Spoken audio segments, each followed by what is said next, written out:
awareness isn't really being the watcher, and it's not really being the witness.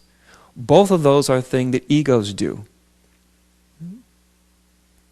And egos can get, more or less skilled at being the witness or being the watcher or being more or less present. All that stuff are things that ego may or may not become good at if it really tries hard. But none of that is really what I'm talking about. Resting as awareness isn't a state of doing, it's a state of being. You can't really do resting as awareness. If your mind would say, okay, that sounds nice, what do I do? What do you do? Awareness is already present. How do you rest as awareness? Do you do something to rest as awareness? Is doing something even relevant?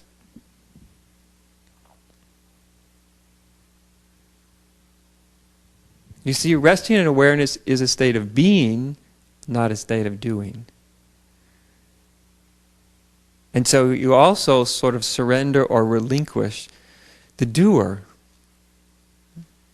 That thing inside of you that's made up in your mind that's always trying to get something right, understand it, do it correctly, wants to know, how do I do this, how do I do that, how do I perfect this, that's the doer. Right? And the doer is always asking questions, mostly questions like, how do I do that? Right? Well, the way you do resting as awareness is you relinquish the doer. Pat it on the head. Let it know that it's what can you say? It's irrelevant. Don't whisper it though. It doesn't like to hear that. And just rest. So, in order to rest, it's a letting go. And probably more accurately, it's a state of letting be.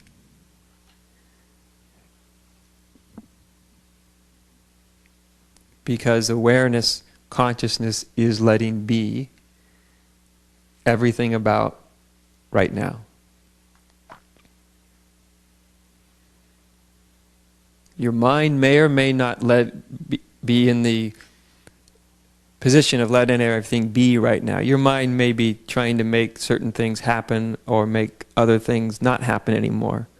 So your mind may not be letting everything be. In fact, most people's minds does not let very much be for very long.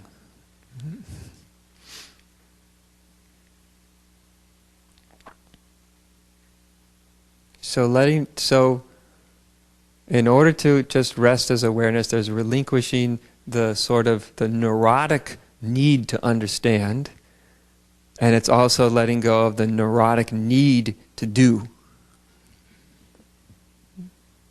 There's a time for understanding, certainly, and there's a time for doing, certainly.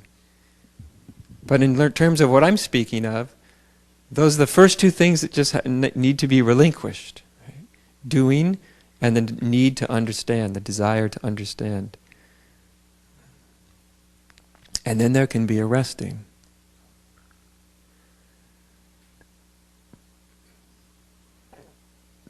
Now when most people begin to rest, relax, acknowledge that this thing we're calling awareness or consciousness is fully present and functional,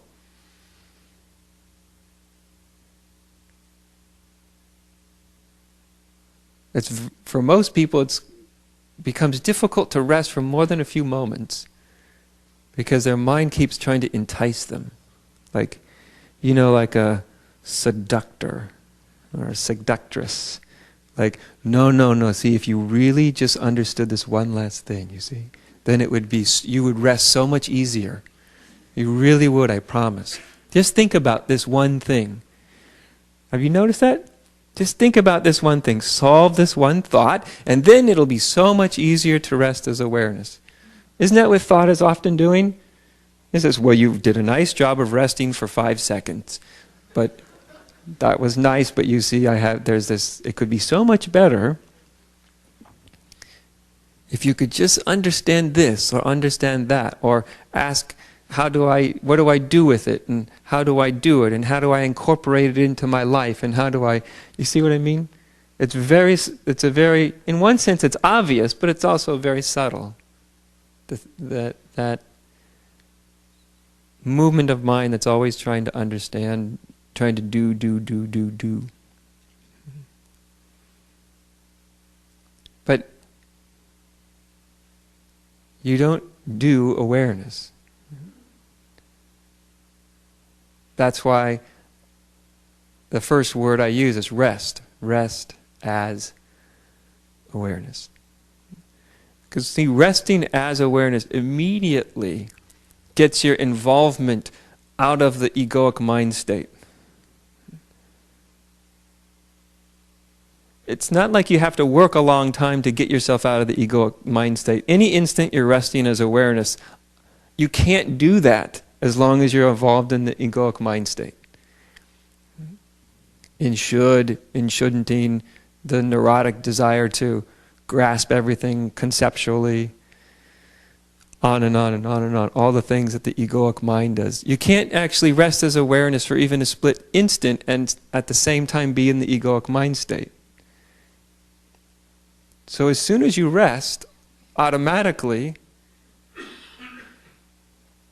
you're not, in that moment, you're not dominated, you're not caught in the egoic mind state.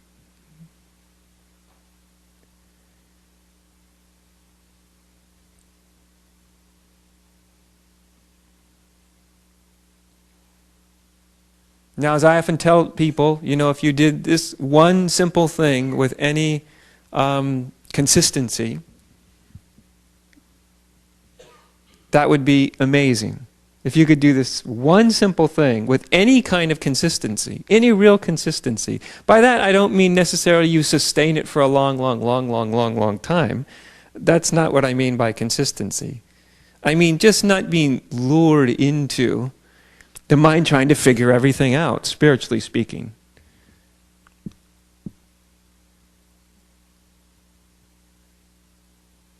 Because the hardest thing to do is to stay with one simple thing with any kind of consistency. It's easy to stay with something very complex.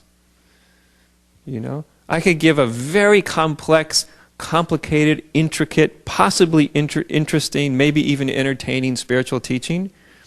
And you could stay with that with such consistency. You could think about it for days or weeks, or you may even be able to think about it for months, and you might be, if you were captured by it, you could be very consistent about it, But to give anybody something extraordinarily simple, here's the teaching. Here's the teaching and the method. Rest as awareness. It's a little more difficult to have any consistency with that. Because, why? Because there's nothing for the egoic mind to do. Right? And it gets a little nervous when there's not much for it to do. Does it not? It gets a little unsettled. But nonetheless, that's the core. That's the core teaching, and if you want to call it a technique, that's the core technique. That's it.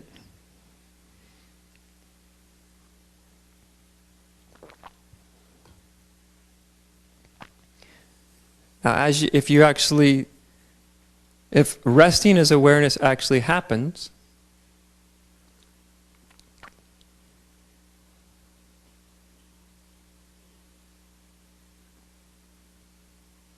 if it really starts to happen for you,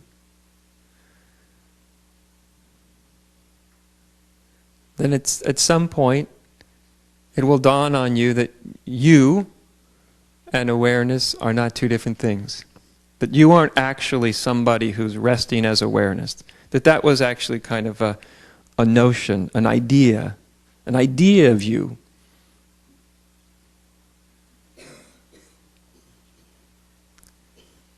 That actually awareness is much more what you are than all the ideas that you ever had about yourself in your life.